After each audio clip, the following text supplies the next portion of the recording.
Amen. Isa pong magandang araw sa ating mga kapatid na nakikinig sa kanilang tahanan. Ngayon po ay samahan niyo ako sa ikalimang wika ng ating Panginoon. Ang sabi po dito sa 1:19, alam ni Jesus na naganap na ang lahat ng bagay, kaya upang matupad ang kasulatan ay sinabi niya, nauuhaw ako. Yan. Ito po ay isang salita ng kahilingan ng ating Panginoon sa Krus ng Kalbaryo. Sabi nga doon sa salita niya, sabi niya, ipinahihiwatig na ikalimang wika ang ating pangangailangan, ng isang pangangailangan o kahilingan ng isang tao o ng ating Panginoon. Sabi nga, marinig ng mga sundalo, ang oras na yon na humihingi o nauuhaw ang ating Panginoon ay kumuha sila ng isang mahabang sanga at nilagyan nila ito ng esponga at nilagyan nila ng maasim na suka na may abdo at idinili ito sa kanyang bibig. So, ganun po kabigat ang binigay nilang pagtugon sa kahilingan ng ating Panginoon ng oras na yun. Na kung tutuusin, sabi nga napakarami naman ang tubig ng panahon ngayon sa Israel dahil sabi nga mapagkawang gawa ang mga tao at marami silang baon na tubig. Sabi nga marahil ito ay isang kaganapan ng sa isang salmo o mula sa banal na kasulatan, sabi po doon, sa halip na pagkain, nang ako'y magutom, ang dulot sa akin babagsik na lason, suka at di tubig ang pinainom sa akin. Iyon po ay Salmo 69:1. Itong aking lalamunay, tuyong abo ang kapara, ang dilapoy dumilikit sa bubong ng aking ngalangala, sa alabong halos patay na, nang ako'y iwana. Ayon po yan sa Salmo 22:15. So, alam ni Jesus na lahat ng bagay na ito. Kaya nung naganap na nga ito, kaya kung sinabing nauuhaw ako. So, sa panahon po natin ngayon, sabi nga, ang tubig ay mahal. May metro na bawat patak, di ba? At marami din sa panahon nila, ng mga panahon na yun, ang marami din tubig. So, bakit kakaiba ito sa panahon nila? Kasi, wala man ang tumugon sa kahilingan ng ating Panginoon. Sa oras na yun, na kailangan niya ng isang literal na tubig.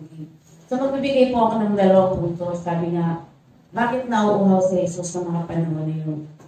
Natural lang na mauhaw si Jesus sa mga oras na yun dahil mula nung siya ay nahuli o hinuli siya, dinakip at dinala kay Poncio Pilato, pinahirapan siya at sinagupit siya. Maraming pawis at dugo na po ang lumabas sa kanyang katawan. Bukod pa sa nagbuhat sa mabigat na krus at nilagay sa krus at pinato siya, napakarami na pong sugat ang kanyang naranasan sa kanyang katawan. Sabi nga, hindi na nga mabilang yun. Sabi nga, yun ay nabilang ng mga scholar daw yung mga panahon na yun. Kaya alam nila kung ilan talaga yung sugat na naranasan ng ating Panginoon bukod ba sa kuro ng tinik na inilagay sa kanyang ulo. So sa panahon na yun, kung normal kang tao, hindi mo kakayanin lahat ng naranasan ng ating Panginoon. Subalit siya nga ay ang ating Panginoon, tiniis niyang lahat yun upang sa ganon maligtas ang buong sanlibutan sa ating mga kasalanan. So nauuhaw siya, subalit hindi sa binigyan ng tubig na literal, kundi suka ang ibinigay sa kanya. Natural lang na humingi siya ng tubig ng mga panahon na yun. Subalit walang naglakas loob na siya abutan ng kahit malanggapatak na tubig. Sabi nga, siya ang ating Panginoon, siya ang tubig ng buhay, di ba? So bakit siya nauuhaw? Ginawa niya ito lahat alang-alang sa ating mga kasalanan. Lahat ng tubig, sabi nga, pwede niyang ipababa sa mga oras na yun. Pwede niyang paulanin, pabaguhin, o di kaya mag-utos man lang siya ng isang anghel o isang ibon na magpapatak ng maliit na tubig sa kanyang labi upang matanggal ang kanyang kauhawan sa mga panahon na yun. Subalit, ang lahat na ito'y tiniis niya alang-alang sa pagmamahal niya sa atin. Ganun po niya tayong minahal. So bakit siya nauuhaw ng mga panahon na yun? Hindi lamang sa literal na tubig. Nauuhaw siya sa presensya ng mga taong tinulungan niya sa mga panahon na yun. Pinagaling niya, binigyan niya ng kalakasan, binigyan niya ng tulong at habang ang mga taong tinulungan niya upang magkaroon ng pag-asa sa buhay ay hindi niya nakita sa mga panahon na siya ay naghihirap. So bakit ang katanungan ng ating Panginoon ng mga panahon na yun? Bakit ang uhaw niya hindi napatig ng mga taong minahal niya ng mga sandaling yun?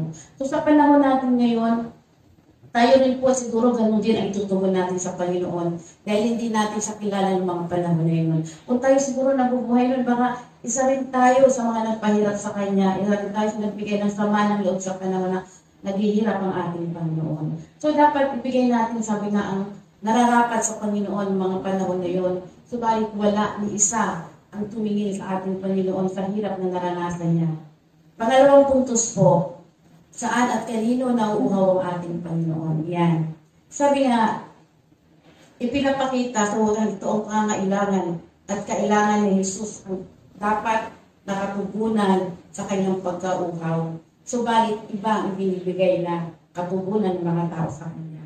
Isang mapait na katotohanan na sa panahon natin ngayon, ang katumbas ng ating pagtugon sa Panginoon ay isang maasim na suka at mapait na ardo. Sabi nga sa mananampalataya ngayon sa panahon natin, maraming sabi nga hindi tumutugon sa pangangailangan ng Panginoon na tunay na pinauuhawan ng ating Diyos. Sabi nga diba sa Mateo 6:33, unahin natin ang kanyang kaharian at ang kanyang kalooban at ang lahat ng bagay ay kanyang idadagdag sa atong iba. Kahit walang tumutugon sa kahilingan ng Panginoon, bagkos pag tinawag ang isang manggagawa o isang mananampalataya, ay isang maasim ang sagot. Isang katumbas ng mapait na ardo ang itinutugon at hindi sumutubad sa kahilingan ng ating Panginoon.